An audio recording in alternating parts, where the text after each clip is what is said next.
색다른 시선 김종배입니다.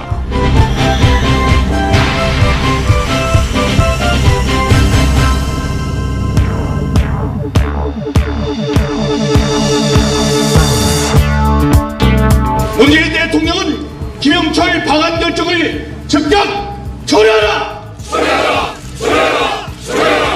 서해안 폭침의 주범인 국제적인 전범인 김영철이 대한민국 땅을 밟고 대한민국 대통령 문재인과 악수를 한다면은 우리는 문재인을 대한민국의 대통령으로 인정할 수 없다는 사실을 분명히 밝힙니다.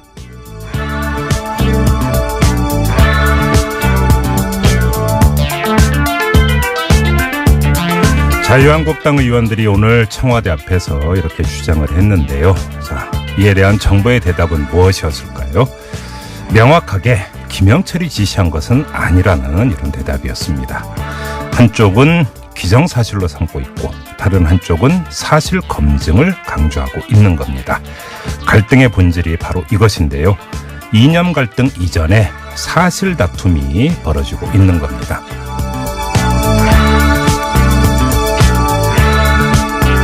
색다른 시선 김종배입니다는 오늘도 우직하게 하루를 정리해드립니다. 지금 바로 시작합니다.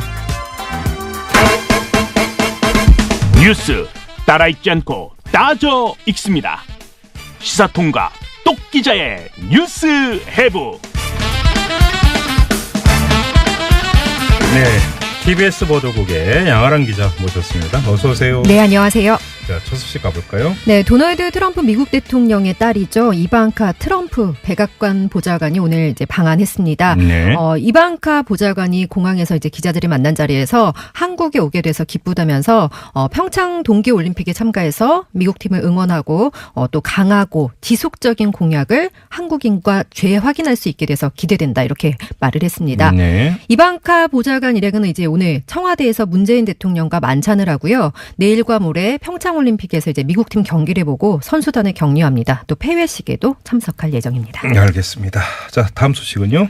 네, GM이 한국 GM에 빌려준 7천억 원의 채권 회수를 일단 미루기로 하고요. 네. 또 부평 공장 담보 요구도 철회를 했습니다. 네. GM이 오늘 이제 한국 GM 이사회에서 한국 GM이 이달 말까지 갚아야 하는 이제 7천억 원이 있는데 이에 대한 대출금을 실사가 끝날 때까지는 회수하지 않겠다 이렇게 밝혔습니다. 네. 하지만 오늘 이사회에서 산업은행 측은 실사 기간까지 회수를 보류하겠다는 말은 실사 과정에서 이제 문제가 생기면은 회수할 수 있다 이런 뜻으로 들린다면서 네. GM이 좀 진정성을 보여주려면 그러니까 확실하게 보여달라. 그러니까 만기 연장 결정을 내려달라 이렇게 요구한 것으로 알려졌습니다. 네. 또 GM이 한국 GM에 빌려준 채권의 이자율이 좀 높다는 지적이 있는데 이 이자율도 낮춰줄 것을 요구한 것으로 전해지고 있습니다. 본격적인 협상에 들어갔다고 봐야 되는 거죠. 네. 네. 자, 다음 소식은요. 네, 일본 정부가 정현백 여성가족부 장관이 위안부 문제를 언급하면서 이제 사용했던 성노예라는 표현에 대해서 이제 항의를 했는데요. 네. 어떻게 된 일이냐 하면 이제 정 장관이 스위스 제네바에서 열린 유엔 여성차별철폐위원회 이제 회의에 참석을 했는데 네. 여기에서 위안부 피해자에 대한 우리 정부 계획을 설명하면서요. 위안부와 성노예 관련 자료를 모으고 있다 이렇게 말을 한 겁니다. 네. 이에 대해서 이제 일본 외무성이 위안부 문제는 2015년 한일 합의로 해결이 종료됐다면서 성노예라는 표현은 사실에 반하기 때문에 위안부 합의에 따라서 사용하면 안 된다. 이렇게 반발을 하면서 유감이라고 밝혔습니다. 이게 왜 사실에 반하는 표현이에요? 그렇죠. 사실인데요. 네. 예, 뜨끔하겠죠. 앞서 이제 우리 정부 위안부 합의 검토 TF가 비공개된 그 위안부 합의가 있었다면서 네. 그 부분에 일본이 한국에다가 이제 성노예 표현을 사용하지 말 것을 원했고 네. 또 이제 한국 측은 정부가 사용하는 공식 명칭이 일본군 위안부 피해자 문제뿐이다. 이렇게 했다고 이렇게 보고서에서 지적을 한 바가 있었잖아요. 네네. 근데 이제 우리 외교부도 설명을 내놨는데요. 피해자 중심적인 이제 접근에 따라서 위안부 피해자의 명예와 존엄을 회복하고 또 이제 문제를 역사적 교훈으로 남기기 위해서 노력 중이라면서 네. 여가부 장관의 발언이 이제 이런 맥락에서 이루어진 것으로 안다 이렇게 설명을 했습니다. 네. 그리고 이제 앞으로 그럼 정부의 공식 명칭은 어떻게 되는 거냐 이런 이제 물음에 일본군 위안부 피해자다 이렇게 밝혔습니다. 바로 이 그 TF에서 이 조사 결과 발표가 나온 날 그 TF 위원 가운데 한 분하고 저희가 인터뷰를 했고 바로 이 문제를 한번 제가 여쭤본 적이 있어요. 네. 그러면 그 성노예라고 하는 이 표현에 대해서 이면 합의가 있었다라고 한다면 그러니까 쓸 수 있는 거냐 쓰면 안 되는 거냐 또 쓸 수 있다고 그랬거든요. 네. TF 위원 같은 경우는 저도 기억합니다. 네. 그리고 이게 뭐 사실에 그 반하는 표현이 아니지 않습니까? 뜨끔하니까 계속 물고 늘어지는 거 그러니까 아니겠습니까? 아무튼 그 네. 지속적으로 이 문제는 저희도 관심을 갖고 계속 다뤄볼 예정인데요. 그 말씀하셨던 유엔 여성차별철폐위원회 회의 정현백 장관하고 함께 갔던 분이 한 분 계세요. 박인숙 변호사라고. 네. 이분 저희가 월요일에 인터뷰를 좀 준비를 하고 있으니까 이때 좀 자세히 이야기를 좀 나눠보죠. 자, 다음 소식으로 가죠. 혹시 이제 방사능 물질 어떻게 표시하시는지 아시죠? 그 노란색 바탕에다가 예, 그 선풍기 날개라고 네. 해야 되나? 그런 세 표시가 개라는. 예. 맞아요. 그런 예. 이제 모양이 그려져 있잖아요. 네네. 네. 이 표시가 붙은 깡통이 정부 부처들에 이제 배송이 됐습니다. 그래서 이제 몇몇 곳에서 한바탕 소동이 일어났다 이런 소식인데요. 네. 뭐 경찰, 소방관 그리고 뭐 이제 심지어는 군 폭발물 처리반까지 출동해서 네. 이 깡통을 열어봤다고 하는데 네. 방사능 물질은 전혀 검출되지 않았고 네. 이제 깡통 안에서 쪽지 한 장 그리고 이제 작은 돌멩이만 발견이 됐습니다. 네. 그리고 이제 쪽지에는 핵 폐기물 어쩌실 셈인가요? 전기도 남는데 핵발전소 그만 돌리게 해주세요. 이런 이제 메시지가 적혀 있었다고 합니다. 잘 알고 있습니다. 왜냐하면 저희한테도 배달이 왔거든요. 그 지난번에 이제 택배 받으셨다는 게 이거죠. 네, 수요일에 저희한테도 배송이 와서 네. 처음에 열어봤는데 이거 뭐야 했거든요. 네. 근데 이게 이런 뜻이구나라고 이제 뭐 했는데 아무튼 저희한테만 보낸 게 아니라 여러 곳에 보냈군요. 그러니까 뭐 청와대도 갔다고 그러고 이제 TBS 이제 저희 같은 언론사에도 뭐 약 한 90곳 정도에 보냈다고 하는데 네. 지금 자리에 가지고 나왔거든요. 깡통에 지금 소리 들리시는지 모르겠는데 돌멩이가 들어가 있습니다. 이렇게 예. 노란색 페인트가 칠해져 있고 이제 검은색 부직포를 자른 이렇게 선풍기 모양의 모양이 붙어 있는데 네. 여기 이제 손바닥 크기 정도만한 이제 작은 깡통이거든요. 네. 이 안에서 이제 발견된 쪽지 내용을 이제 뭐 짐작하셨을 때지만 네. 원자력 발전에 반대하는 한 단체가 직접 만들어서 보낸 것이었습니다. 그러니까 일종의 이제 항의 퍼포먼스인 거죠. 그러니까 그렇죠. 보낸 게. 그런데 이제 이 핵 폐기물 모양을 보내게 된 이유가 이제 좀 궁금하잖아요. 네. 그래서 이제 원불교 환경연대 조은숙 교육국장의 이야기를 한번 들어봤습니다. 영광 지역에 사시는 그 영광 시민들 그분들하고 이번에 3.11 후쿠시마 7주기 행사를 준비하면서 우리가 지금 가장 시급하게 사람들과 같이 공유하고 알아야 될 문제가 뭘까라고 했을 때 이제 핵폐기물의 문제다. 근데 너무나 사람들이 잘 모른다. 왜냐하면 안 보이니까. 그리고 정부에서도 어떤 이 대책에 대해서 책임 있게 나서지 않고 하시니까 그러면 우리라도 나서서 이걸 좀 호소를 하자라고. 이 후쿠시마 원전 사고가 3월 11일이죠. 진짜로 며칠 안 남았네요. 그렇죠. 그러니까 네. 이걸 기억하자, 잊지 말자. 그러니까 바로 그 차원의 이벤트 이렇게 이해를 하면 되는 거죠. 그렇죠. 여기 영광 지역에 사시는 분들이 만들었다고 했는데 네. 전라남도 영광에 한빛 원자력 발전소가 있잖아요. 네네네. 이 주변 지역에 사는 초등학생들, 그러니까 10여 명과 지역 주민들 그리고 이제 시민단체 활동가들이 모여서 폐기물 모양을 만들었다고 하는데 네. 지금 이게 초등학생이 되게 그 색칠을 열심히 한 티가 깡통에서도 드러납니다. 네. 조 국장은 이제 경찰에서 연락을 받기는 했는데 네. 문제가 없다고 판단해서 다음 주 월요일에 추가로 만들어서 보낼 예정이다 이렇게 밝혔는데요. 네. 경찰에 신고하는 등 좀 예민하게 반응하는 부처들에 대해서는 조금 걸리는 부분이 있다 이렇게 말을 했습니다. 어떤 부분이요?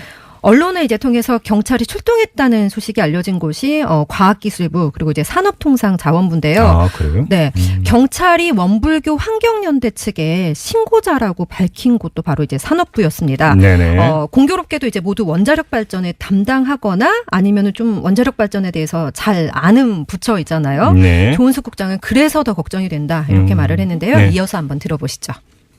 산자부와 과기부에서 자민당 부서에서 방사능이 유출될 수 있는 그런 물질들이 돌아다닐 수 있다라고 생각을 하셨다라는 게 저는 너무나 공포스럽고요. 혹시 이제까지 감춰왔던 그 많은 원자력 발전소 안에서 있었던 크고 작은 사건들처럼 그런 사고들을 감춰왔던 것처럼 지금도 핵폐기물의 안전성에 혹시라도 의심될 만한 상황이 있는 것이 아닌가. 그것에 대한 정보를 가질 수 있다고 추정되는 산자부와 가기부에서만 민감하게 반응한 것이 저희는 너무나 두렵습니다.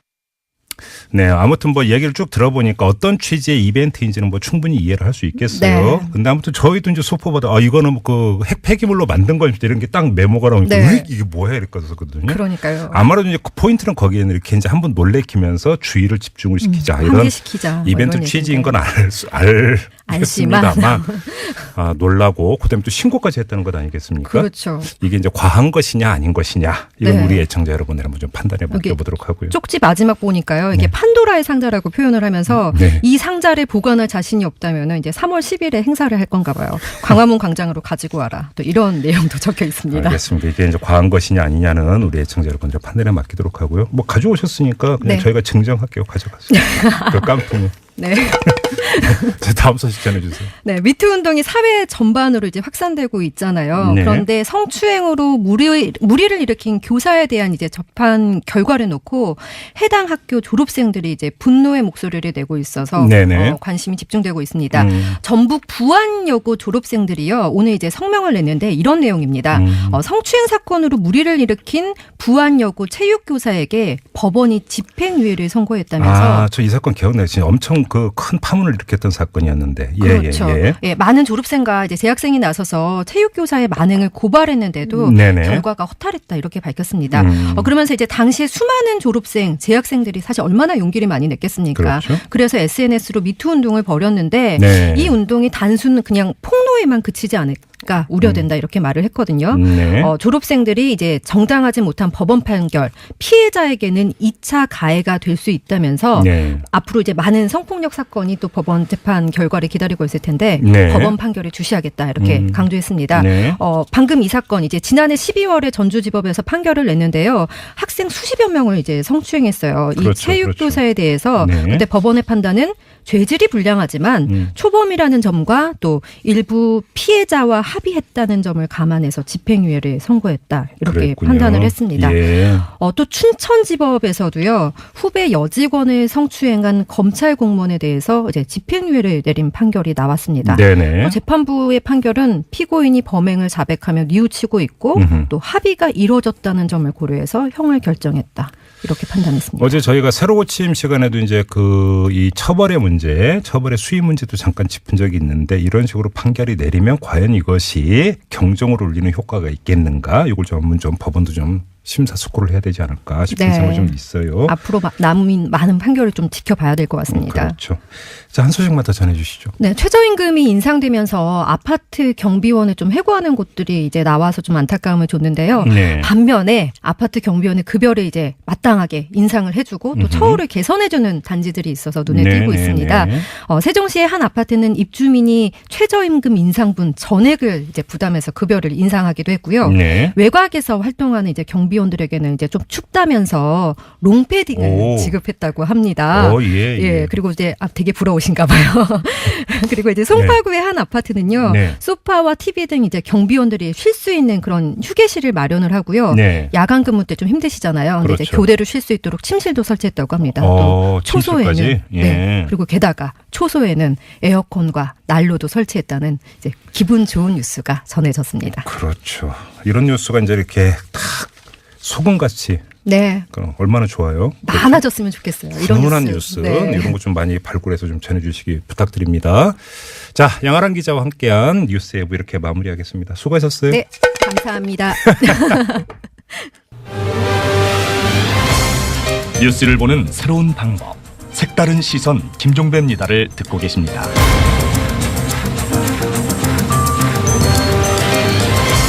네.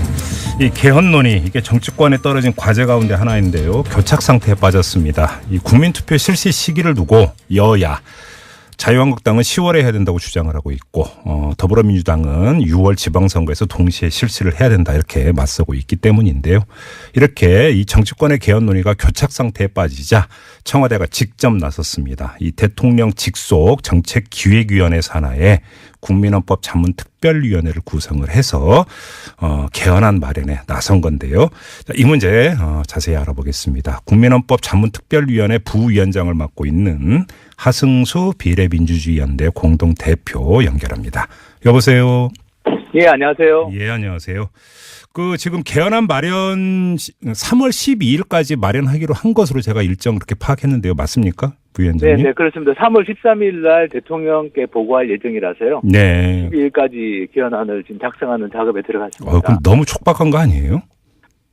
개헌 논의가 이게 처음 있는 게 아니고 네. 사실 작년 1년 동안 국회 개헌특위에서 많은 논의가 있었습니다. 네네네. 개헌특위 자문위원회가 또 완결된 보고서까지 제출을 해놓은 상태라서. 개헌특위하고 개헌특위 자문위 거를 모두 받아가지고 다시 그러니까 네네. 취합해서 정리하는 작업을 하고 있는 건가요, 그러면? 뿐만 아니라 이제 그동안 시민사회나 학계에서 나온 여러 가지 개헌안들이 있는데요. 네네. 그런 자료들을 모두 종합해가지고, 그걸 바탕으로 하되 이제 국민들의 의견을 수렴해서. 예예. 최종적으로 안을 작성하는 작업을 하고 있습니다. 이제 백지 상태에서 출발하는 게 아니라 상당 부분 진척된 거기서부터 출발을 하고 어찌 본다면 그러면 이 국민헌법 자문특위는 그걸 정리하면서 공론화 과정을 주도하는 위원회 이렇게 이해를 하면 되겠네요. 네, 개헌에 대해서 아직까지 국민들의 의견을 수렴하는 게 부족했기 때문에 네네. 짧은 기간이지만 최대한 많은 의견을 수렴하는 게 목표입니다. 앞으로 어떻게 수렴에 들어갈 계획인가요? 일단 홈페이지가 개통됐습니다. 예.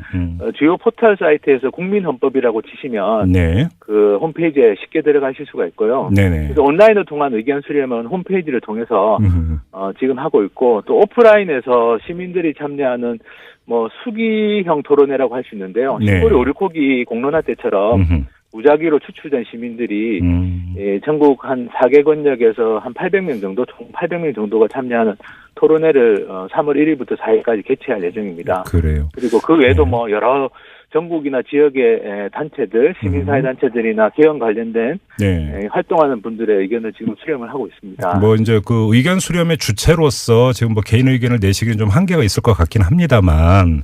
네네. 그래도 좀 이건 좀 여쭤봐야 될 것 같은데 문재인 대통령 신년 기자회견에서 개헌 질문이 나왔을 때 네네. 만약에 안 되면 최소한으로도 가야 된다. 그래서 분권 네네. 문제를 그러니까 언급한 것으로 이해가 됐고요.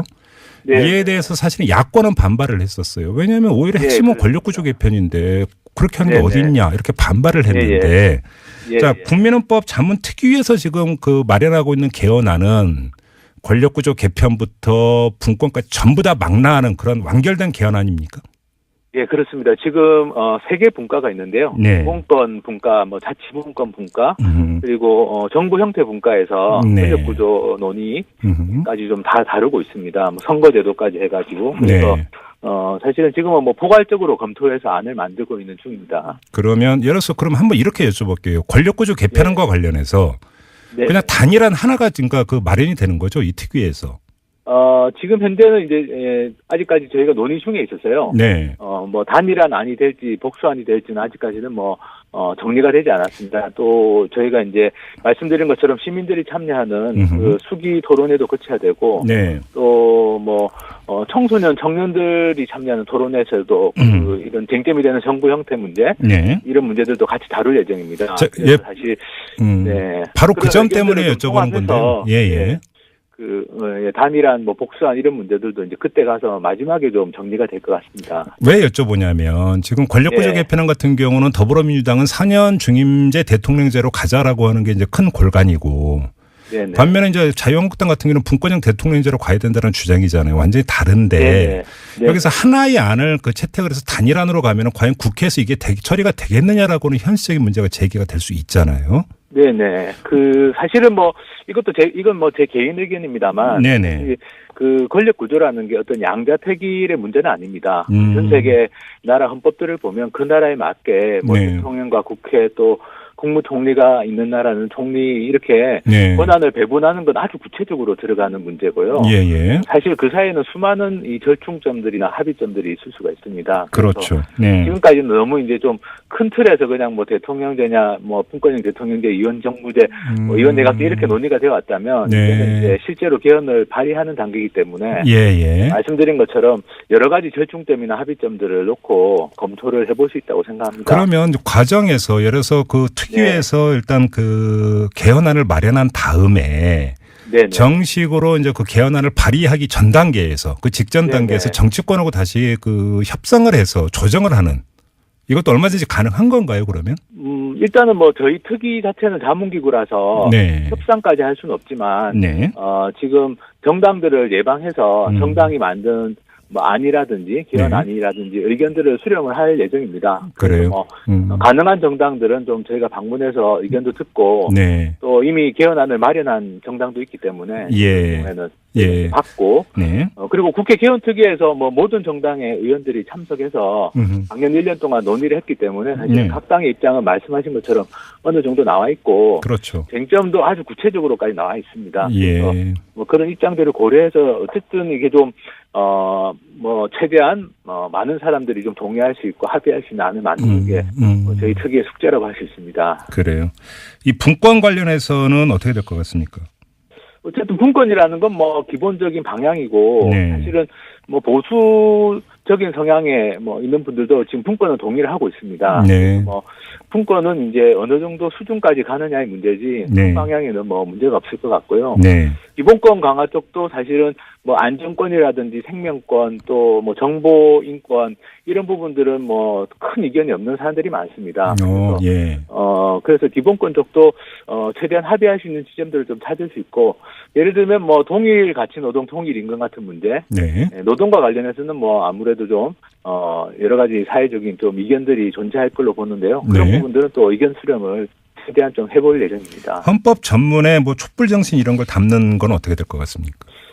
일단은 헌법 전문에 좀 역사적 사건들 87년 헌법에서 담지 못했던 역사의 사건들을 담기는 할 것 같습니다만 예. 어느 수준까지 담을지는 역시 또 그것도 좀 더 저희가 의견을 수렴해봐야 됩니다. 뭐 국민들 의견 여러 가지로 수렴하고 네. 논의를 해서 아마 어느 정도까지 담을지도 정해질 것 같습니다. 그러면 아무래도 좀 이견 폭이 커서 조정이 필요하다고 봐야 되는 게 권력구조 개편안하고 그다음에 네네. 헌법 전문에 어디까지를 그러면 서술할 것인가 이 두 가지라고 좀 추리면 될까요? 뭐 아무래도 다른 부분들은 그래도 좀 접근이 가능한 부분들이 많을 거라고 보고요. 말씀하신 그게 이제 일단 헌법 전문은 좀 뭐랄까 이제 좀 상징적인 뭐 의견 차이들이 좀 많이 존재한다면 네. 정부 형태는 좀 실질적인 의견 차이들이 존재하는 부분이라서 네네. 어쨌든 그 부분에서 이제 좀 말씀하신 것처럼 최대한 좀 좋은 방안을 찾는 게 예. 필요할 것 같습니다. 개헌안 통과를 위해서는. 이 특위에서 뭐 선거제도 개편하는 그 논의하는 건 아니죠, 여기서는. 예, 선거제도 개편까지는 아닌데요. 네. 선거제도의 기본 원칙 같은 걸 헌법에 명시하는 것은 외국의 사례에서도 있어서 예를 들면 어떤 겁니까, 선거제도 그게? 뭐 예를 들면 이제 한 표의 가치가 동등해야 한다라는 표의 등가성, 뭐 예. 다른 말로 비례성이라고 하는데요. 네네. 유럽의 뭐 여러 나라 헌법에 비례성의 원칙이 명시되어 있습니다. 예. 우리나라 헌법에도 표의 등가성, 뭐 비례성의 원칙 정도는 명시하는 것이 바람직하다라는 게 뭐 작년 그러면 자문위원회에서도 나왔던 얘기입니다. 부위원장님 만약에 그렇게 그 헌법에 명시가 된다고 가정을 하면 네네. 이것이 선거제도 개편 논의에서 선거제도 개편 안에 구체적으로 어떤 영향을 미칠 수 있는 겁니까? 그거는 뭐 어떤 문구로 들어가냐에 따라 좀 달라질 수 있는데요. 네. 뭐 헌법에 그게 들어간다고 해서 곧바로 현행 선거제도가 다 뭐 무효가 되거나 그런 건 아닙니다. 네. 선거제도는 구체적인 건 법률로 정해야 되기 때문에 그렇죠. 다만 이제 선거제도 개혁의 방향은 어느 정도 헌법에서 좀 제한이 되는 뭐 그 방향에 따라서 이제 개별 법률 선거법 개정 작업은 별도로 네. 국회에서 아마 진행이 돼야 될 것 같습니다. 알겠습니다. 이제 추진 과정으로 다시 돌아와서 이렇게 질문을 네. 드릴게요. 지금 자유한국당이 뭐 3분의 1 이상의 의석을 갖고 있기 때문에 네네. 자유한국당이 반대하면 어차피 국회를 거쳐갈 수가 없는 것 아니겠습니까? 네, 그렇습니다. 자유한국당을 설득할 수 있다고 자신하세요? 저는 뭐 개헌이라는 문제는 네. 사실 국민들의 70% 이상의 개헌은 필요하다라고 다들 지금 답을 하고 계십니다. 예. 그리고 실제로도 뭐 30년 이상 개헌을 하지 못하고 있는 경우는 예. 전 세계 민주주의 역사에서도 사실은 뭐 드문 경우고 네. 그래서 저는 개헌은 어쨌든 뭐 자유한국당도 개헌에는 뭐 필요하다고 인정하시는 입장이라서 네네네. 그렇다면 결국에는 시기와 내용의 문제인데 그렇죠. 저는 말씀드린 것처럼 뭐 시기는 사실 본질적인 문제는 아니라고 생각합니다. 결국 이제 개헌의 내용에서 얼마나 합의점을 찾을 수 있느냐 문제라서 네. 저는 어쨌든 이번 대통령께서 집권 초반기에 개헌을 하겠다고 한 것도 사실 87년 이후에 거의 처음인 셈이라서 네. 최대한 뭐 이렇게 합의점을 찾고 노력을 해야 되지 않을까 생각합니다. 지금 부위원장께서 이제 시기가 본질적인 문제는 아니라고 말씀을 하셨으니까. 네네. 물론 뭐 1,200억인가 1,400억인가 아끼는 문제도 있고요. 뭐 지방선거에서 네네. 동시에 그러니까 투표를 한다면 여러 가지로 좋겠지만 그게 만약에 안 된다면 네네. 그냥 자유한국당이 주장하고 있는 것처럼 10월에 별도의 국민투표에 회부하는 방안도 얼마든지 검토하고 수용할 수 있다 이렇게 보세요. 저는 일단은 6월 13일 날 할 수 있도록 최대한 노력하는 게, 네. 좀 도의라고 생각합니다. 네. 왜냐하면은 그게, 사실은 주요 대선 후보들이 개헌 시기에 대해서 합의를 한 것도 이번 처음이었습니다. 네네네. 6월 13일 개헌한다는 건 굉장히 중요한 약속이기도 해서 최대한 저는 노력하는 게, 예. 뭐, 국민들의 도리가 아닐까 싶고요. 네. 그 외의 문제는 뭐 사실 제가 활동하는 기구는 자문기구이기 때문에, 아무래도 대통령께서 최종적으로 아마 뭐 개헌 발의에 대해서 최종적으로 네. 아마 판단하실 것 같습니다. 이게 좀 제 개인 의견은 그래도 하는 게 맞지 않나 6월 10일. 그러니까 바로 이게 약간 미묘한 부분이 있어서 그래서 이제 거듭 여쭤보는 건데 예를 들어서 지방선거에 네네. 동시 투표하는 게 만약에 물 건너갔다고 가정을 한다면 네네. 고로 개헌은 이제는 물거품이 됐습니다라고 사실상 선언하는 거냐 아니면 그럼 10월로 갑시다라는 플랜 B가 작동이 되는 거냐에 따라서 이후 추진이 완전히 달라지는 거잖아요. 저는 뭐 결국에는 민심에 달려 있다고 봅니다. 이제 이 지금 만들고 있는 개헌안이 공개가 되고 예. 또 이 개헌안이 정말 국민들이 보시기에 예. 이게 한국의 국민들의 기본권을 확장하고 네. 민주주의 수준을 한 단계 높일 수 있는 개헌안이다. 이렇게 이제 여론이 모아진다면 네. 저는 뭐 어떻게든 개헌은 되지 않을까 생각하고요. 그렇게 생각하세요? 예, 그래서 저는 뭐랄까 이걸 좀 고정된 현상으로 보지 말고 네. 역동적인 앞으로 개헌과 관련된 여러 가지 상황들이 좀 저는 펼쳐질 걸로 예상을 하고 있습니다. 그래서 그 첫 단계가 아무래도 지금 저희 특위가 만드는 뭐 개헌안이 될 것이고 또 대통령께서 3월 20일 날 발의한다라고 예정을 하고 있는데 네. 발의를 한다든지 하면 그때부터 아마 본격적인 개헌과 관련된 네. 사회적 논의들이 이루어지지 않겠나 생각하고요. 그래서 너무 고정되게 된다 안 된다를 지금 시점에서 판단하는 건 좀 이르다고 생각하고 알겠습니다. 있습니다. 3월 13일에 대통령에게 보고가 됨과 동시에 국민한테도 이 개헌안 그 개정안이 모두 공개가 되는 거죠? 일단 그 공개 시점이나 공개 방식에 대해서는 아직 저희도 정해진 게 없어서요. 네네. 그건 아마 나중에 다시 알려드릴 수 있을 것 같고 네네. 지금 단계에서는 이제 국민들께서 좀 어떤 내용이 논의되고 있는지 궁금하시다면 아까 말씀드린 것처럼 그 국민개헌 검색해서 홈페이지로 들어오시면 현재 논의되고 있는 주요 의제들을 카드 뉴스 형식으로 만들어놨습니다. 예. 좀 한번 봐주시면 그래도 이번 개헌에서 어떤 것들이 핵심적으로 논의되고 있는지 네네. 아실 수 있을 것 같습니다. 알겠습니다. 자, 말씀 여기까지 듣죠. 고맙습니다. 네, 감사합니다. 네, 지금까지 국민헌법 자문특위의 하승수 부위원장과 함께했습니다. 뉴스보다 재밌고 뉴스보다 뜨거운 무작위 댓글 시간입니다. 최광기 토크 컨설팅 대표 모셨습니다. 어서 오세요. 네, 안녕하세요. 최광기입니다. 자, 첫 소식 가볼까요? 예, 국내산 고기를 무한 리필해주는 식당들 중에 상당수가 값싼 수입산을 국내산으로 속여 팔아온 것으로 드러났습니다. 네. 경기도 특별사법경찰단은요. 지난달 15일부터 19일까지 성남, 남양주, 구리, 하남, 광주 등 5개 시의 무한리필 업소 70곳을 점검했는데요. 네네. 그 결과 원산지 표시법 축산물 위생관리법을 위반한 15곳이 적발됐습니다. 네네. 경찰은요. 적발된 업소들을 형사 입건하고 즉시 시정하도록 했는데요. 네. 무한리필 식당의 손님 대부분은 이제 주머니 사정이 아주 가벼운 학생이나 서민들 아니겠습니까? 그렇죠. 이런 이 비양심적인 영업행위에 대해 아주 근절했으면 좋겠고 댓글도 아주 뜨거웠습니다. 이런 뉴스에 꼭 나오는 얘기가 혹시나 했는데 역시나다. 그렇죠. 뭐 이런 거 아니겠어요? 그렇죠. 네. 댓글 네. 어떻게 달렸어요? 파란땡땡님께서는요. 먹는 거 가지고 장난치는 사람에겐 법정 최고형을 주세요. 네. 이렇게 얘기해 주셨고요. 예. 하쿠나 땡땡님께서는요. 원산지는 속이지 마요. 그래도 먹고 싶으면 가니까요. 네. 사실 어지간한 분은 또 눈치챘다는 얘기죠. 그렇죠. 예. 인땡땡님께서는요. 국내산은 국내에서 산?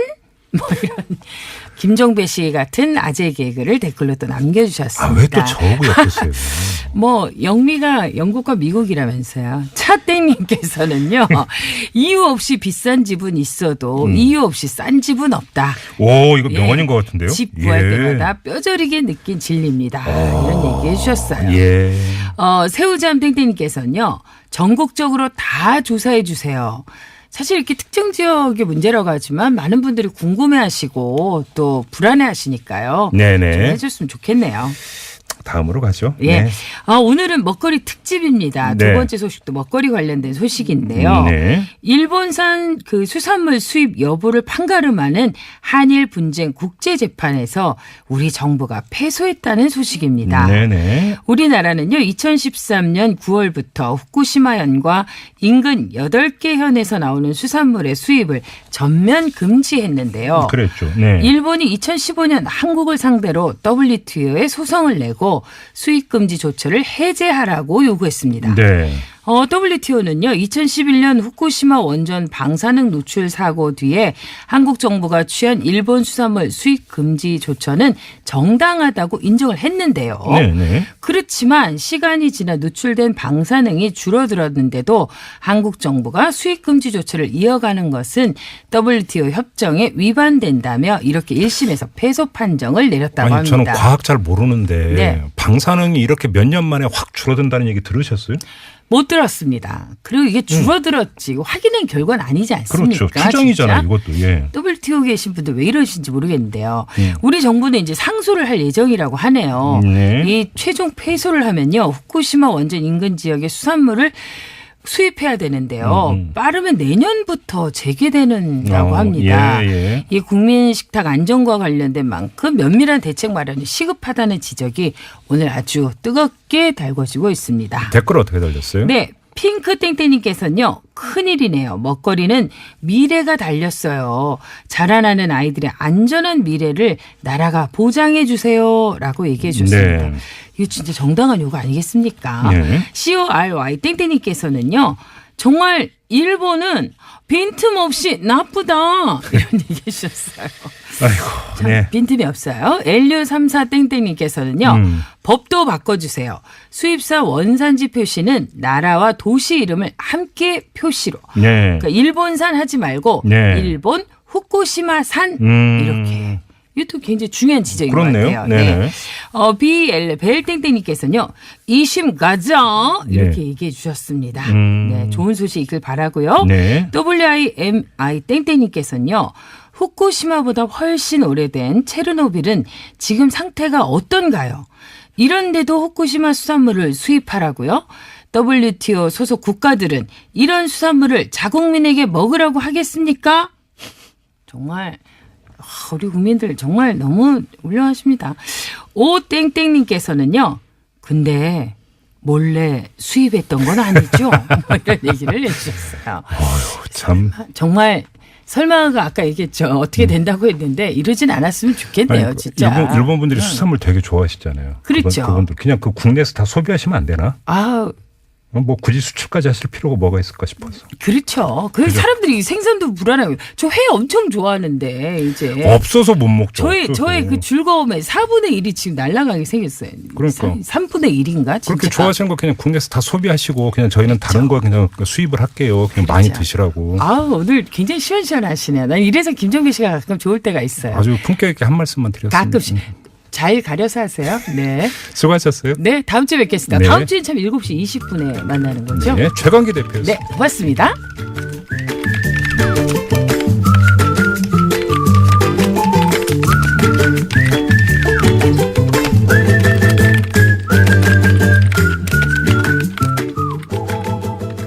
네, 색다른 시선 김종배입니다. 2부 마무리합니다. 7시 6분 3부에 돌아오는데요. 이방카 미 백악관 선임 고문이 방한 일정을 시작을 했습니다. 지금 청와대 만찬이 시작이 되는지 잘 모르겠는데요. 그리고 이어서 북한의 김영철 통일전선부장도 방남을 하죠. 어떤 모습이 연출될지 초미의 관심사인데요. 이 3부에서 재미학자 박한식 조지아대 명예교수 다시 한번 연결해서 자세히 짚어보는 시간 마련했습니다. 잠시만 기다려주세요. 그저 그런 뉴스가 아닙니다. 우리 사회를 바라보는 색다른 시선. 안녕하세요. 색다른 시선 김종배입니다. 진심을 담아 최선을 다하겠습니다. 오늘을 진단하고 내일을 바라봅니다. 색다른 시선 김종배입니다.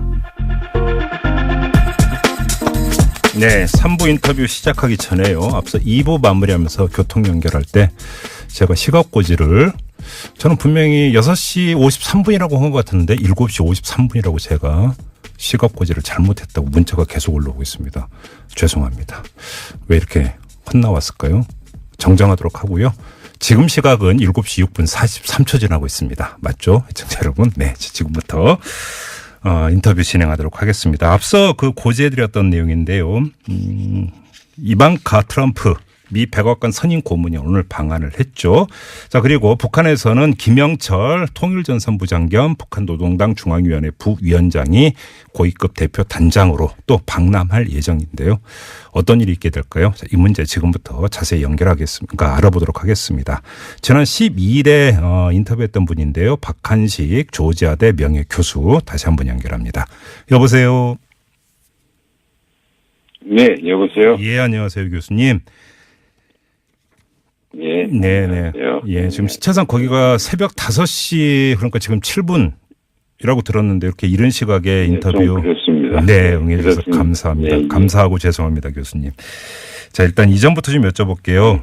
트럼프가 왜 딸 이방카를 선택을 했을까요? 여기 어떤 특별한 그 뜻이 담겨 있다고 봐야 될까요? 뜻이야 앞으로 정계가 어떻게 되는지에 따라서 예. 좌지우지될 겁니다. 예. 그러나 예. 이방카를 보낸 것은 우리 한미 그 동맹이 중요성을 철저하게 미국에서는 그것을 와해시키는 안 되겠다. 예. 그런 것이 철저한 목적이 있습니다. 그런데 예.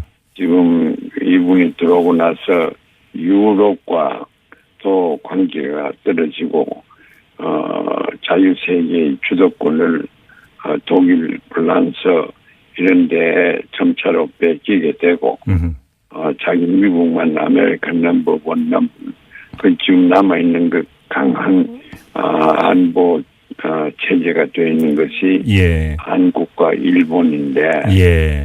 이것조차 지금 와해가 좀 되면은 국내적으로 비판이 대단히 많게 됩니다. 예. 그래서 그 자기 딸을 보내고 또 그 백악관의 그 프레스 세크레터리 또 보냈습니다. 샌더스. 예, 예. 샌더스, 예. 대변인. 예. 그 큰 특출한 인물은 아닙니다만은 상원의원도 하나 보냈고 예. 등등 해서 신경을 쓰는데 예. 목적은 제가 볼 때는 속심의 목적은 한미 안보 유대를 더 강화시키다. 적어도 예. 약화시켜서는 안 되겠다. 철저한 욕심이 있습니다. 그렇군요. 그런데 우리 정부로서는 이걸 잘 이용한달까 네. 이 사태를 잘 분석하고 대처해야 될 것입니다. 네. 지금 며칠 전에 또 우리 군산에 있는 GM 그 자동차 네네네. 공장을 데트로이트에 옮긴다. 그러면은 몇천 명이 5천 명인가 그 노동자를 일자리가 만들어진다. 예예. 또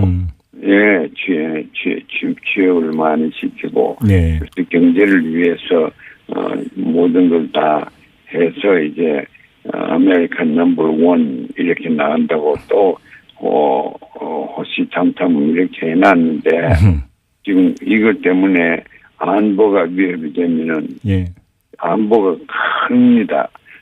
한국에 그런 거는 우리가 북한하고 좀 관계가 어떻게 하더라도 예. 미국과 관계를 잘하면 괜찮습니다. 알겠습니다. 북한 때문에 안보를 하는 게 아니고 네네. 중국 때문에 한다는 것을 우리는 분명히 알아야 됩니다. 교수님, 저기 그래서 그 안보가 그 지금 이방카 오는 거에 대해서 국내에서는 어떤 점을 주목을 하고 있냐면 북한에서 김영철 통일전선부장이 이제 방남을 하지 않습니까? 그래서 일정이 하루 정도 겹치는데 이때 무슨 접촉이 있는 것이 아닌가 이거에 지금 촉각을 곤두세우고 있는데요. 교수님은 어떻게 전망을 하세요?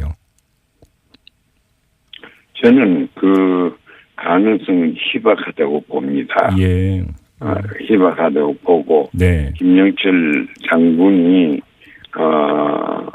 또 미국 보수의 입장으로 봐서는 네. 미국에 대해서 좀 그 과거 정책이나 위치나 이런 것이 그 미국에 대해서 공격적인 그러한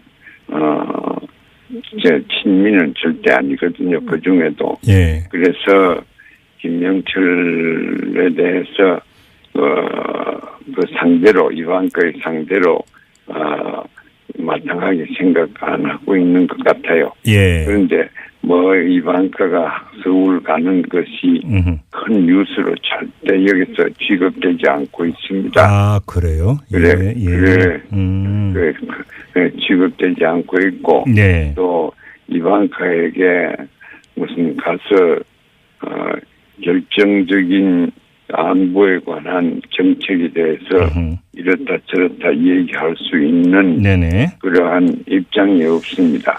교수님, 이 점은 어떻게 보세요? 지금 그 이방카를 수행하는 사람 중에 그 후커 국가안보회의 한반도 보좌관이 갑자기 포함이 된 사실을 국내 언론이 주목을 하고 있는데요. 이 사람이 2014년에 방북을 해서 김영철 부장과 만난 적이 있다. 그래서 혹시 이 사람이 그 접촉 창구가 되는 것이 아니냐 이렇게 지금 진단이 나오고 있는데 이 점은 어떻게 보세요? 예, 그건 뭐 사실 어렵습니다. 그걸 진단하기가 전체적인 맥락에서 보면은 지금 북미 회담이 일어나는 건 전망하기가 어렵습니다. 그런데 이 이방카하고 김영철하고 과거에 그런 관계가 있으니까 과거에 한 번 만났다고 해서 그게 큰 변수가 되지는 않습니다.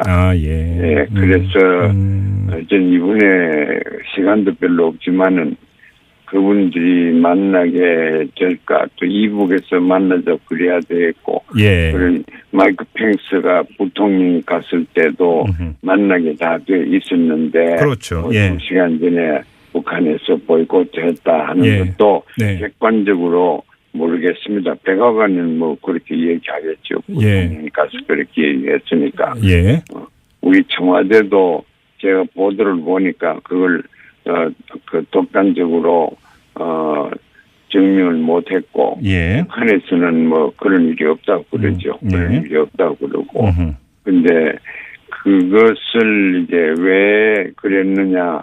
문 대통령을 뭐 북미 간의 관계를 개선시키려는 목적 때문에 그런 건 아니고 펜스가 그런 것도 한국의 문재인 대통령께 좀 성의를 좀 보이려고 그렇게 했죠. 그리고 그 단일팀이 들어오고 응원을 단일팀으로서 또 북한 응원단도 한국의 선수들과 또 한국 사람들도 북한 사람들 그렇게 환영하고 하는 것을 보고 온 세계가 더구나 백악관 같은 거는 굉장히 놀랐습니다. 우리가 한국을 몰라도 이렇게 모르는구나. 그래서 피가 물보다 짙다 하는 것을 철저하게 느끼게 되었습니다. 알겠습니다. 그래서 이제 좀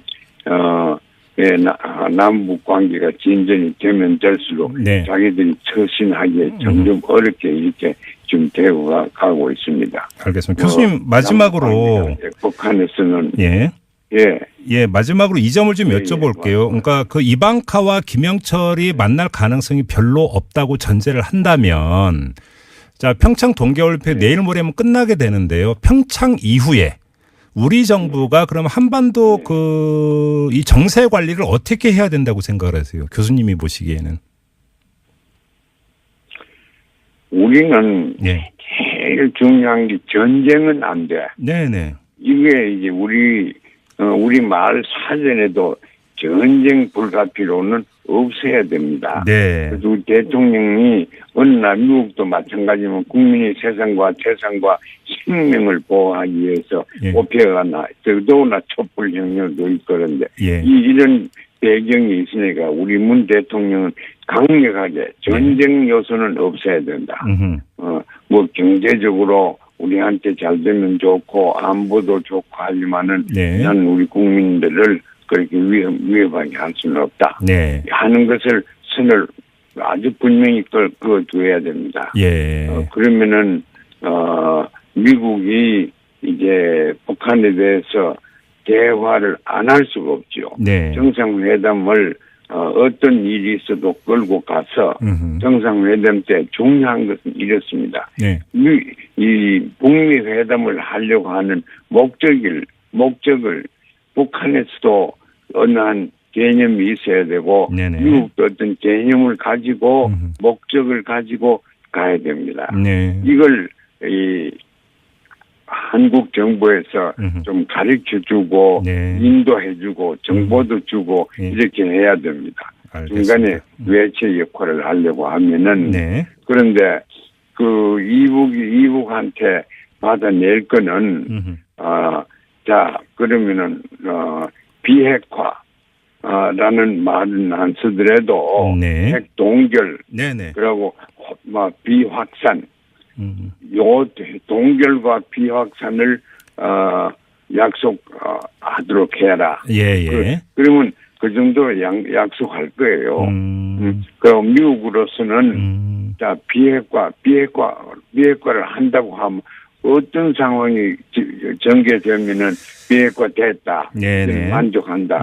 그렇게 말하겠습니까? 알겠습니다. 그렇게 물어보세요. 예. 말 대답이 없습니다. 알겠습니다. 그러니까 그 비핵화를 떠나서 이제 동결과 비확산을 가지고 만족해라. 그 대신에 미국은 북한을 포함한 5개국 혹은 6개국이 이 집단 안보 체제, 평화 체제를 만드는데 미국이 좀 앞장을 서라. 예, 알겠습니다. 앞장이 대한민국 써도 되지요. 예. 그래서 북한한테는 그걸 주고 예. 평화 체제를 주고 또 미국한테는 비확산 예. 동결을 주고 이렇게 교환하는 걸 목적으로 우리 회담을 합시다. 예. 그렇게 하면 밀고 가보면 가능성이 좀 있을 것 같습니다. 알겠습니다. 자, 교수님 말씀 오늘 여기까지 들을게요. 고맙습니다, 교수님. 네. 네, 고맙습니다. 감사합니다. 네. 네. 자, 지금까지 박한식 미국 조지아대 명예교수와 함께했는데요. 이게 좀 국제 전화다 보니까 통화 음질 상태가 별로 좋지가 않았습니다. 우리 애청자 여러분들의 양해 부탁드리고요. 네, 평창 동계올림픽 기간 동안 이 경기장 안팎의 소식을 전해드리는 시간입니다. 오늘의 평창인데요. 한겨레 신문 김동훈 스포츠부장과 함께합니다. 여보세요. 예, 안녕하세요. 예. 자, 오늘의 최대의 관심사는 여자 컬링 대표팀 아니겠습니까? 오늘 밤 일본과 준결승을 갔죠? 예, 그렇습니다. 저녁 8시 5분부터 경기가 펼쳐지는데요. 네. 예, 이기는 팀은 스웨덴과 영국의 승자와 일요일 아침에 결승전을 펼치게 됩니다. 네네. 두 팀이 좀 재밌는 게 아주 그 닮은 꼴이 화제가 되고 있습니다. 네. 우선 우리 그 양팀의 주장을 보면 우리나라의 김은정 선수, 안경 선배 이런 별명으로 유명해졌고요. 네. 일본의 후지사와 사치키 선수는 우리나라의 배우 박보영 씨하고 닮은 외모 때문에 또 아주 인기가 높습니다. 그래요? 네. 예, 근데 두 선수의 그 과거 이력이 또 빼다박은 것처럼 닮았는데 네. 두 선수 모두 4년 전 소치올림픽 출전에 실패하면서 아주 깊은 좌절을 겪었고요. 네. 후지사와 같은 경우는 은퇴까지 했다가 다시 재기에 성공한 점이 아주 닮았습니다. 네. 그래요. 자, 근데 일본 팀에도 친자매가 있어요? 예, 그렇습니다. 우리나라의 그 국민 영미, 김영미 선수와 김경애 선수 잘 알려진 대로 친자매잖아요. 네네네. 일본도 요시다 자매라고요. 요시다 치나미와 요시다 유리카 두 선수의 이제 나이도 뭐 김영미, 김경애 선수하고 아주 비슷합니다. 그렇네요. 예. 우리 그 김영미, 김경애 자매는 경북 의성여고에서 방과 후 활동으로 컬링을 시작했잖아요. 네. 근데 요시다 자매 같은 경우는 어머니가 컬링 선수였어요. 그래서 7살 때부터 자연스럽게 컬링을 접했고 국가대표 선수로 성장을 했습니다. 그렇군요. 근데 오늘 한일전이 마늘과 양파의 대결에 이렇게 묘사하는 경우가 있던데 이건 무슨 이야기예요? 이게 오늘 저희 한겨레 신문 그 스포츠부 후배가 일본의 그 일본 선수들의 출신 지역을 검색하다가요. 네. 아주 재밌는 걸 발견했는데 우리는 뭐 마늘 소녀들 아주 유명해졌잖아요. 경북 의성. 근데 일본 팀이 이른바 이제 그 주장 후지사와이기 때문에 후지사와 팀이라고 하는데 연고지가 일본의 기탄이라는 도시인데요. 여기가 인구 2만 소도시인데 일본 최대 양파 산지입니다. 그런가요? 그래서 오늘 경기는 마늘과 양파의 대결이다 이렇게 또 얘기가 될 수 있겠습니다. 아니 그러면 그거는 뭐 결과 볼 것도 없죠. 마늘이 훨씬 더 세죠. 양파보다. 그렇죠. 그렇지 않습니까? 맵고요. 예. 대한민국 국민이라면 다 아는 사실 아니겠습니까? 네. 예. 자, 그리고 이 남자 스피드 스케이팅 1000m 경기 시작이 됐나요? 예, 그렇습니다. 조금 전 저녁 7시부터 시작이 됐는데요. 네. 총 18개의 조가 36명 이렇게 2명씩 짝을 이뤄서 뛰는데 네. 우리나라의 그 500m에서 깜짝 은메달을 땄던 차민규 선수. 네네네. 5조에 속해서 경기를 했는데요.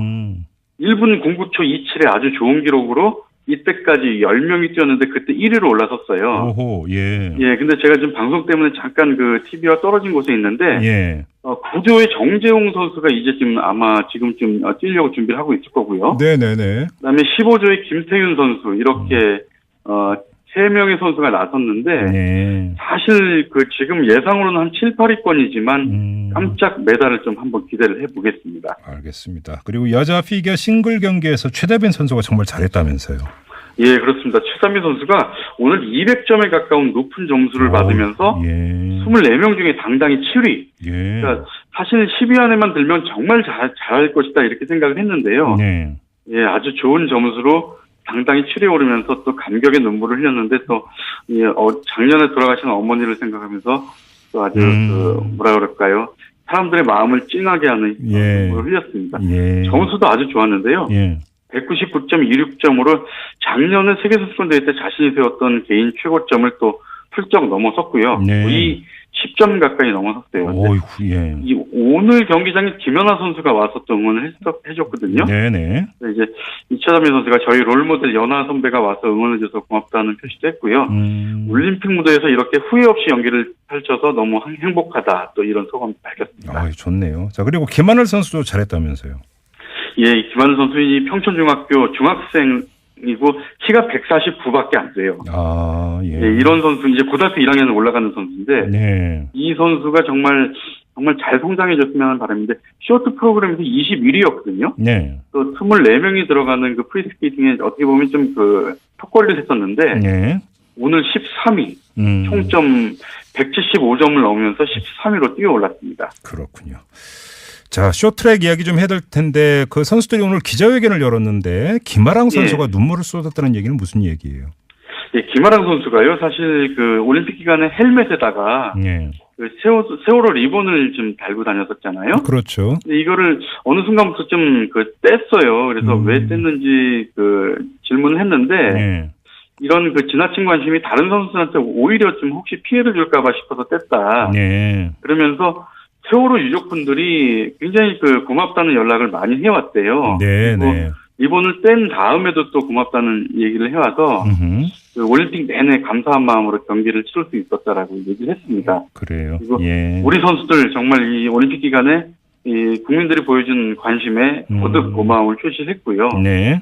남자 쇼트트랙 선수들도 사실은 소치올림픽 때 노메달에 치욕을 안았었는데 예. 이번에 금메달 하나, 은메달 하나, 동메달 2개. 남자가 오히려 여자는 금메달 2개, 메달 수에서는 남자가 메달 4개로 더 앞섰는데요. 네네. 이 결과가 아쉽지만 아름다운 과정이 있었고 그래서 후회는 없다. 이렇게 또 대견스럽게 얘기를 했습니다. 이게 정답이죠. 이 말이 사실은. 예. 예. 그렇죠. 자, 마지막으로 이승훈 선수 얘기 잠깐 하죠. 내일 매스 스타트 경기에 출전을 하는 거죠? 예, 그렇습니다. 37.4km 중에서 이제 12.8km가 남았는데요. 네. 이게 5,000미, 만미, 팀추얼, 또 매스타트까지. 근데 매스타트는 400m 트랙을 16바퀴 돌거든요. 예. 그래서 예선 결승 2번을 뛰는데 내일 저녁 8시인데요. 네. 이승훈 선수 매스타트 이 종목 세계 랭킹 1위예요. 네네. 그리고 또 이 작년 11월 12일 1차, 4차 월드컵 때 우승을 했는데 네. 이 매스타트가 재밌는 게요. 12바퀴를 도는데 4바퀴, 8바퀴, 12바퀴째 돌 때마다 1, 2, 3위 선수한테 5점, 3점, 1점을 주고요. 마지막에 들어오는 1, 2, 3위한테는 또 60점, 40점, 20점 이렇게 줘요. 그래요? 예, 사실 그러니까 마지막에 들어오는 게 거의 순위가 정해지는 건데 왜 중간에 이렇게 점수를 주냐면 너무 장거리 경기니까 긴장감이 떨어지잖아요. 그렇죠. 그래서 이런 흥미를 돋우기 위해서 중간에도 적은 점수지만 점수를 준다는 점. 내일 매스타트 보시면서 좀 눈여겨보시면 재밌을 것 같습니다. 경기 운영 방식 참 독특하고 재밌네요. 아무튼 내일 함께 보도록 하고 우리 이세훈 선수의 선전을 기원을 하겠습니다. 자, 오늘의 평창 여기까지 진행하죠. 수고하셨어요. 예, 감사합니다. 네, 지금까지 김동훈 한겨레신문 스포츠부장과 함께했습니다.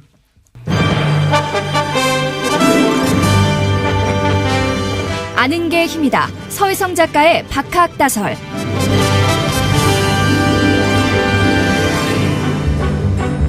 네, 우리 시대의 지식광대입니다. 서혜성 작가 모셨습니다. 어서 오세요. 네, 안녕하셨습니까. 한 주 잘 보내셨죠? 네. 자, 오늘은 이제 본격적인 이야기 시작하기 전에 저희가 아주 특별히 우리 애청자 여러분께 전해드릴 말씀이 있습니다. 애청자 여러분, 다음 주 목요일이 무슨 날인지 알고 계십니까? 바로 3.1절입니다. 99주년이 되는 거죠. 그렇습니다. 네. 그러니까 100년입니다. 그렇죠. 그래서 저희 TBS에서 아주 특별한 프로그램을 준비를 했습니다. 3월 1일 다음 주 목요일인데요. 3월 1일 낮 12시 10분 그리고 밤 9시 30분에 아주 특별한 프로그램을 우리 시청자 여러분에게 보내드릴 계획입니다. 특집 다큐멘터리인데요. 대한민국 민주공화제 100년의 약속. 타이틀이 이렇습니다. 다시 한번 말씀드릴까요? 대한민국 민주공화제 100년의 약속이라고 하는 3.1절 특집 다큐멘터리를 다음 주 목요일 3월 1일 낮 12시 10분과 밤 9시 30분에 방송이 되는데요. 제가 왜 이걸 박학다설을 시작하기 전에 말씀을 드리느냐, 거기에는 이유가 있습니다. 이 주인공이 바로 서혜성 작가시기 때문인데요. 아닙니다. 한사코 어떻게 민망하게 내 입으로 이야기를 하느냐 해서 지금 제가 이렇게 얘기를 했습니다. 뭐 그냥 말씀하시지 왜 어떠세요? 네, 아닙니다. 바로 이 다큐멘터리를 만든 주역이 서혜성 작가님이시고요. 기획을 제가 했습니다. 기획을 하셨고 서혜성 작가께서는 또 서울시와 함께 3.1절 100주년 기념 사업을 지금 준비를 해오고 계시는 주인공이시기도 합니다. 뭐 잠깐 말씀해 주시죠. 네, 그냥 다른 것보다 또 그 TBS를 평소에 안 보셨다 하더라도 TBS 텔레비전 지금 이렇게 방송을 들으신 분들은 청취자시고 이제 그렇게 보시는 분들은 시청자신데 한번 채널을 그때 시간을 일부러 써놓으셨다가 보시면 좋을 겁니다. 왜냐하면 우리나라 사상 처음으로 만드는 민주공화정 다큐멘터리입니다. 그러니까 저는 민주공화정에 산 지 우리가 100년이 되었는데 그렇죠. 그런 다큐멘터리가 한 번도 나온 적이 없습니다. 대한민국이 성립된 게 3.1 운동 이후가 되니까. 1919년 4월 11일 날 대한민국이 성립했는데요. 그러고 나서는 아직까지 이런 다큐멘터리를 우리 뭐 공영방송이 많이 있는데 아직까지 한 번도 제작된 적이 없었습니다. 우리나라는 어떻게 민주공화정이라는 국가를 수립했는가 그리고 어떻게 지켜오려고 애썼는가를 다루고 있는 다큐멘터리입니다. 기대하셔도 좋고요. 품질 보증입니다. 그렇죠? 그렇습니다. 네. 다시 한번 말씀드리면 3월 1일 낮 12시 10분 그리고 밤 9시 30분에 방송되니까요. TBS TV를 통해서 보실 수 있고요. 아니면 TBS 앱으로도 보실 수 있습니다. 놓치지 마시기 바라고요.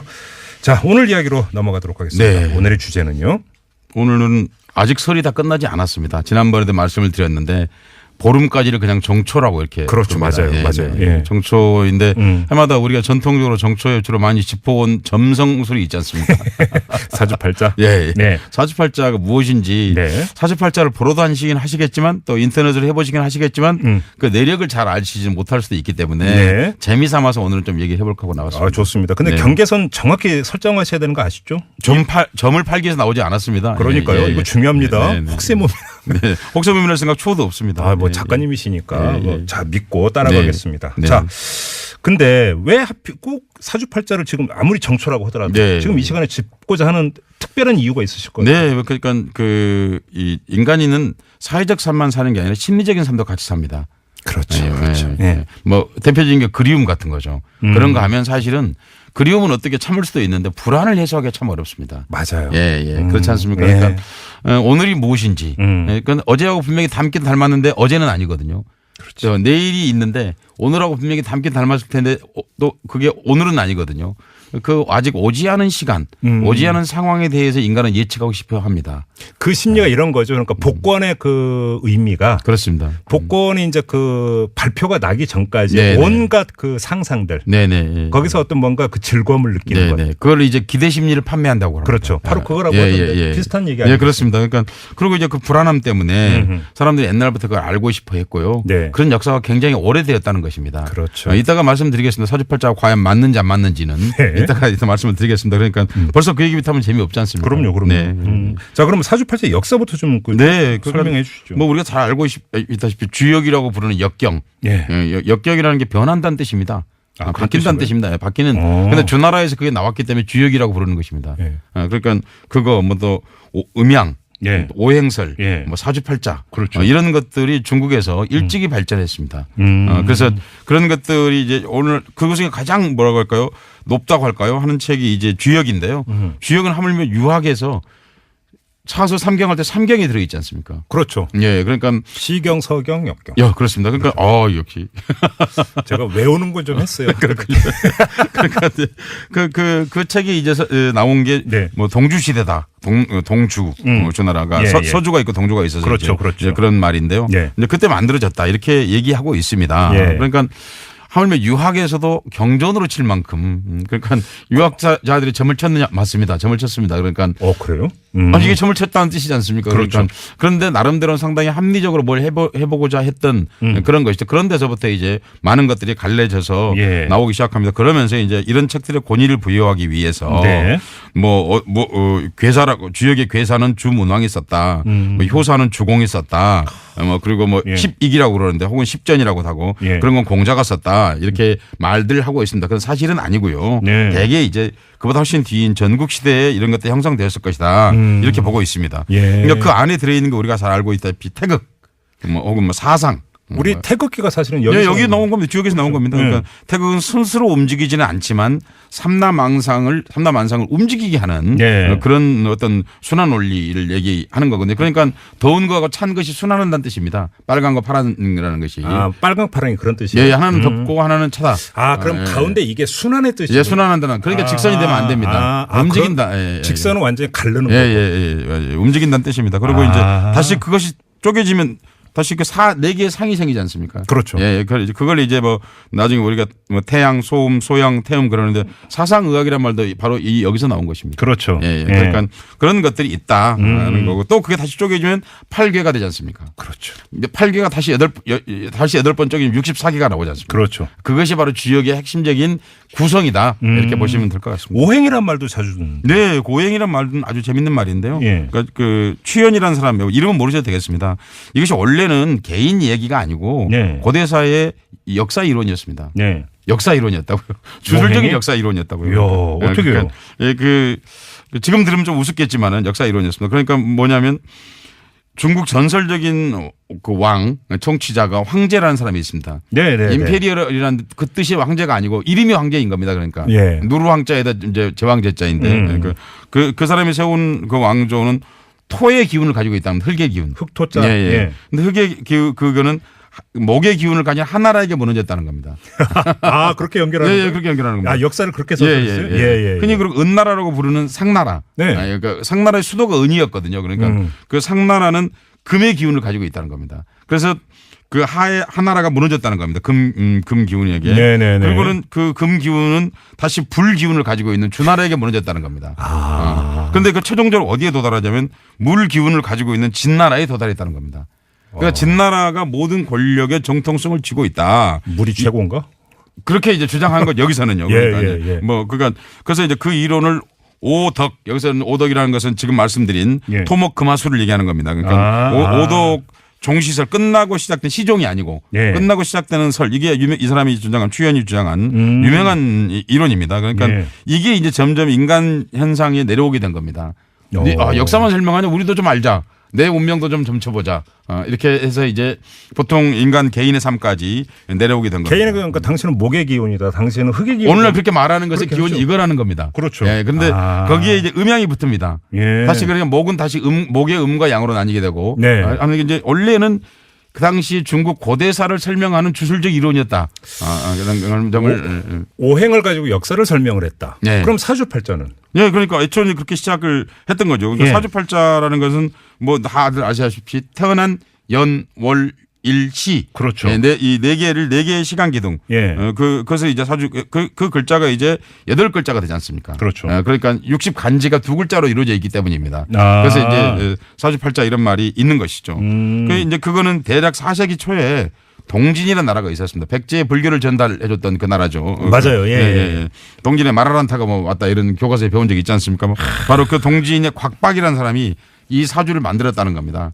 그래서 그래요? 그래서 이제 그거를 말할 때 고법사주라고 합니다. 옛날 법.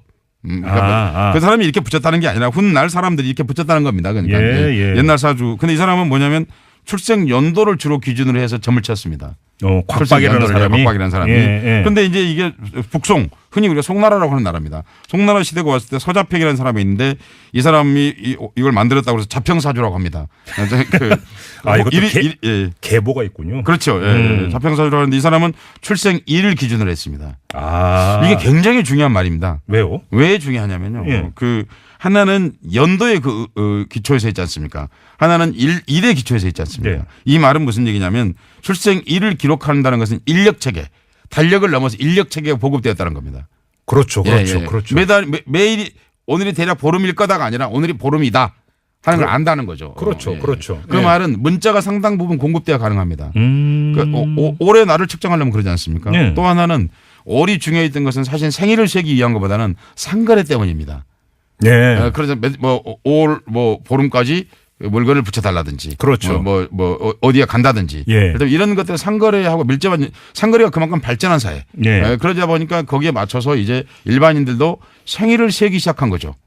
그러니까 생일을 과거는 없었습니다. 생일이 있다는 건 굉장히 높은 사람이었어요. 진짜 그랬겠네요. 과거에는. 김종민 선생님 정확하게 태어난 시기가 정확하세요? 그 오후 4시로 저는 어머님께 대충 들으셨죠? 네. 그러니까 그리고 나서 지금은 어떻습니까? 3시 37분이죠. 분까지 나오죠. 지금 분까지 나오죠. 그건 모르겠어요. 과거에는 저희 아버지 세대들만 하더라도 사실 태어난 일을 겨우 아시는 거죠.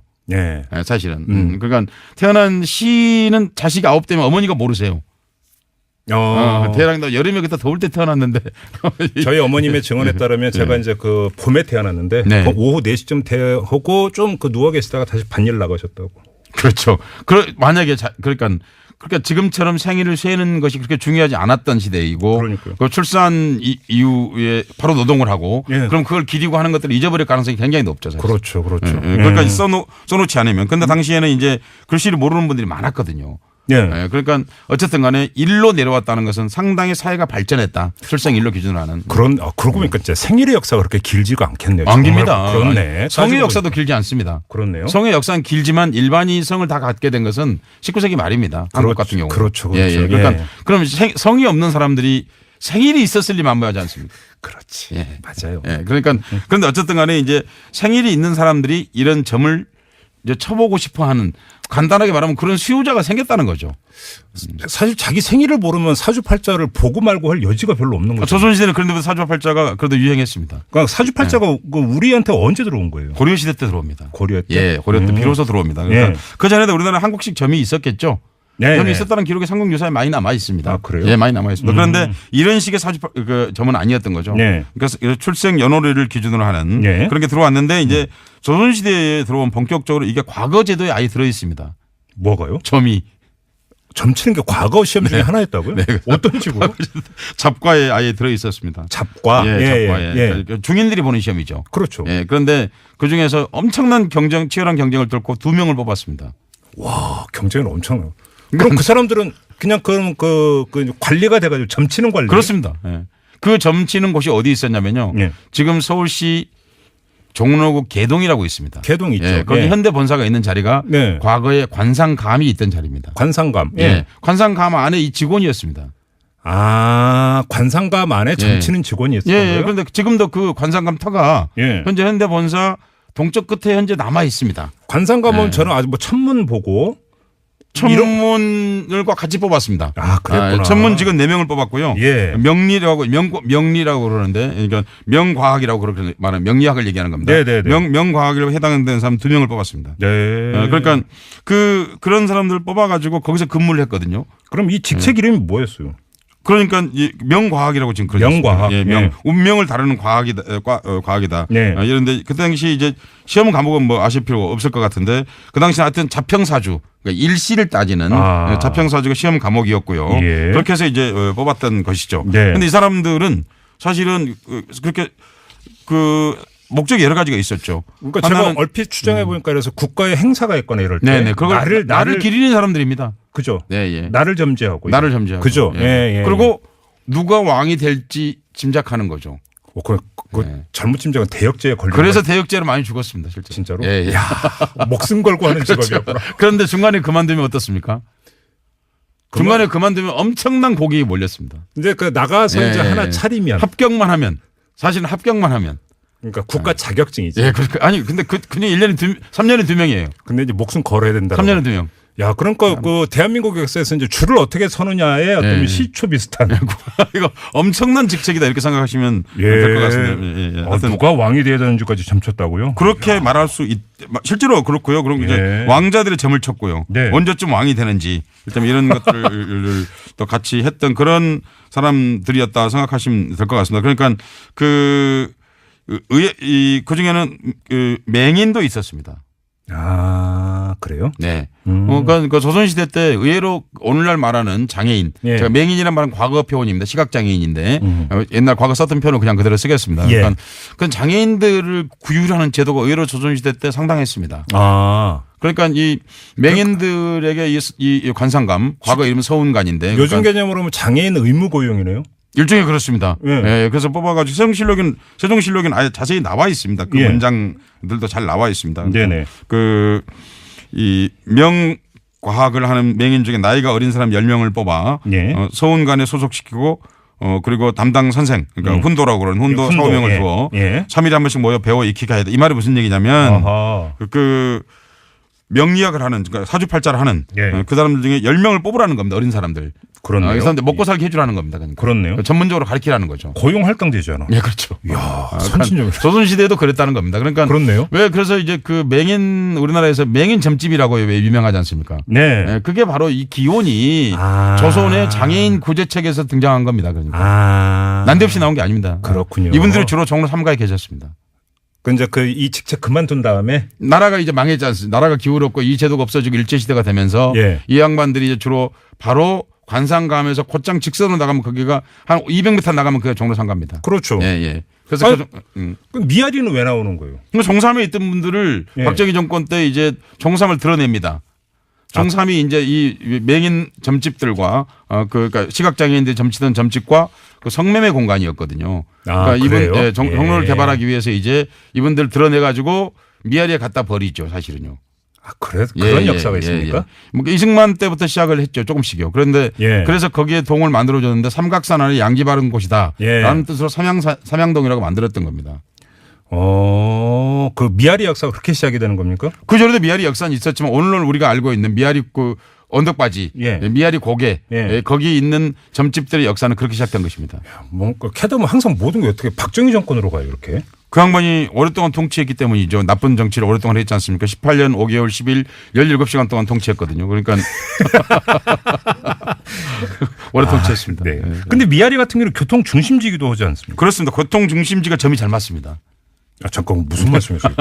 여러분 지금 재미로 얘기하고 있는 겁니다. 혹시라도 무슨 말씀이세요? 뭐 팔려고 하는 얘기가 아닙니다. 미아리는 을지로 사가에서 오는 전차 종점이었습니다. 과거에. 미아리가? 그러니까 전차가 답을 동대문에서만 출발하는 것만 알고 있는데 수직으로도 있었습니다. 아, 그래요? 예, 있었습니다. 그러니까 거기까지는 이제 주로 미아리 사시는 분들이 버스를 타고 왔죠. 의정부 이런 데 사시는 분들이. 그런 다음에 미아리에서 전차로 갈아탔습니다. 전차가 버스보다 쌌기 때문입니다. 아, 쌌어요? 네, 더 쌌습니다. 요금이 더 쌌죠. 그러니까 바로 그 지점에 점집이 있었던 겁니다. 그러니까 사람들이 그러면 이제 미아리가 어떤 곳이냐? 당시에는 뭐 거기 살았던 분들 더 잘 아시겠지만 혹시나 섭섭하게 듣지 마시고요. 주로 화장실이 집에 많이 없었죠. 옛날에 그래서 공동 화장실을 많이 사용했던 피란민촌이고 또 이제 뭐 전라도, 뭐 경상도, 충청도 이런 데서 농촌이 부른 데서 올라오신 분들이 서울에 살기 어려운 한자촌이었지 않습니까? 그렇죠. 그런 분들이 사시던 곳이었죠. 그러니까 가난한 사람이 있는 곳에 억울한 사람이 있습니다. 그렇죠. 가난하기 때문에 이미 억울한 거고. 그렇죠. 가난하다 보니까 억울한 일을 많이 당하게 되는 거고. 권세가 없다 보니까 더욱 그렇고. 그런 분들이 이제 버스 기다리고 전차 기다리고 그러다가 이제 정말 신세는 안 풀리고 그러니 운세점을 한번 쳐보자. 그렇죠. 그럴 수 있죠. 그러니까 충분히 그럴 수 있죠. 그러니까 똑같은 비슷한 역사가 어디 있냐면요. 부산에 가면 영도다리라고 있습니다. 있죠. 사진 수백 장이 남아 있는데 거기 점집들 사진입니다. 아, 그래요? 예. 많이 남아 있습니다. 거기 다 몰려 있었던 몰려 있었습니다. 왜 그럼 영도다리 밑에 몰려 있었을까? 예. 그건 유행과 영향도 있습니다. 뭐 영도다리에서 만나자. 약간 일어났단 말이에요, 오빠가. 네. 근데 그 오빠가 지금 안 나타나는 거 10년 동안. 네. 그냥 점집에 가서 물어보니 하도 답답하니까. 네. 그러면 점장이가 어디 가면 만날 수 있을 것 같다. 아니 그런데 이게 점이 중요한 게 뭐냐면요. 점이 맞게 되는 이유입니다. 다 보십시오. 네. 그전까지 약간 포기하고 있었는데 네. 만날 수 있을 것 같다고 그러니까 자꾸 말하자면 어디 구포 같은 데 뒤집고 다니는 거죠. 이제 희망이 생기는 네, 희망이 생기는 거죠. 그러다 예. 보니까 근데 이걸 국가가 해줬으면 너무 쉬울 텐데 네. 국가가 그런 일을 안 해주는 점쟁이한테 의존하는 사회가 불행한 사회입니다. 그렇죠. 그러니까 점쟁이한테 가서 의존하는 거죠. 그러니까 점쟁이가 알아서 말한 게 아니고 예. 그냥 마음이 짠하니까 점쟁이도 그냥 그렇게 말한 거죠. 양산 쪽에 있을 것 같다. 그러니까 이제 이 누이 동생이 양산 일대를 다닐 때마다 포기하지 않고 열심히 들여다 보니까 그러다 보니까 누가 오빠를 만났던 사람이 있게 돼. 그러니까 결과적으로 점쟁이 말이 맞게 되는 거죠. 점쟁이가 아는 게 아니고. 지금 역사를 쭉 훑었는데 네. 이제 또 이걸 안 짚을 수가 없죠. 사주팔자는 네. 과연 맞는 것이냐? 네. 이 점을 짚어야 되지 않겠습니까? 네, 그렇습니다. 정리를 좀 해주세요. 예. 그 사주팔자에 나오는 그 경우의 수는 51만 8,400가지입니다. 잠깐. 예, 그러니까 아직 이건 수학입니다. 예. 그러니까 경우의 수를 얘기하는 갑자기 겁니다. 경우의 수가 나오니까 제가 머리가 띵해졌어요. 그 뭐 신경 쓰실 필요는 없는 것 같고요. 네. 대략 한 52만 개 유형이 나오지 않습니까? 그러니까 그럼 상당히 과거의 고대 사회에는 뭔가 그 안에 숫자에 들어맞을 가능성이 사실 많죠. 네. 그때 인구가 많지 않았기 때문이죠. 그렇죠. 예, 그리고 노동 형태가 굉장히 유사했지 않습니까? 그렇죠. 농업 중심의 사회였기 때문에. 그렇죠. 그런데 지금 이걸 개인 운명을 설득한다고 하면 설득력이 많이 떨어진다. 이렇게 말씀드릴 수 있습니다. 그리고 딱 봐서 딱 맞춘 것도 행색이 그때는 어찌 보면 단순했습니다. 네, 어찌 보면 그렇죠. 예, 행색을 보면 대충 뭐 하는 사람? 예. 그럼 어떤 고민이 있을 수가 있고 그래서 네. 어떻게 찾아왔겠다라고 예. 대충 넘겨짚고 예. 그 유행으로 맞으면 이제 네. 신통한 사람이다. 이런 것도 있는 거 아닙니까? 그렇습니다. 그러니까 그럼에도 불구하고 이제 과거 사람들이 왜 이런 데 많이 의존했느냐. 네. 그리고 한국전쟁이 끝나고 왜 많이 의존했느냐. 네. IMF가 끝나고 왜 많이 의존했느냐.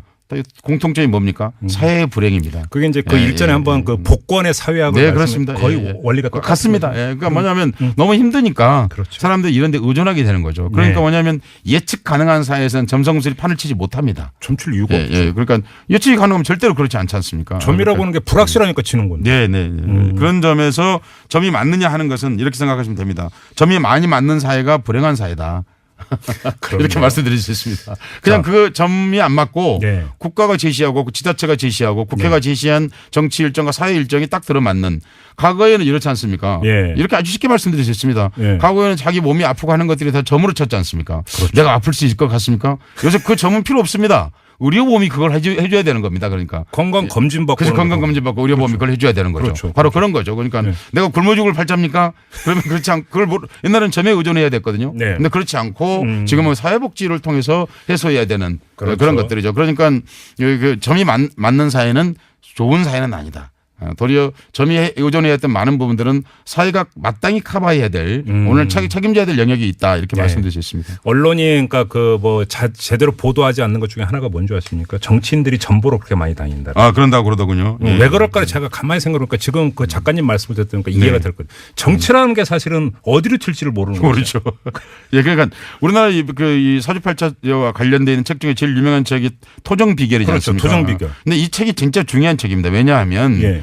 토정 이지함이라는 사람이 있지 않습니까? 이 정말 훌륭하신 분입니다. 유명한 예, 분이죠. 이 양반은 비결이라고 해놓고 이걸 공개했어요.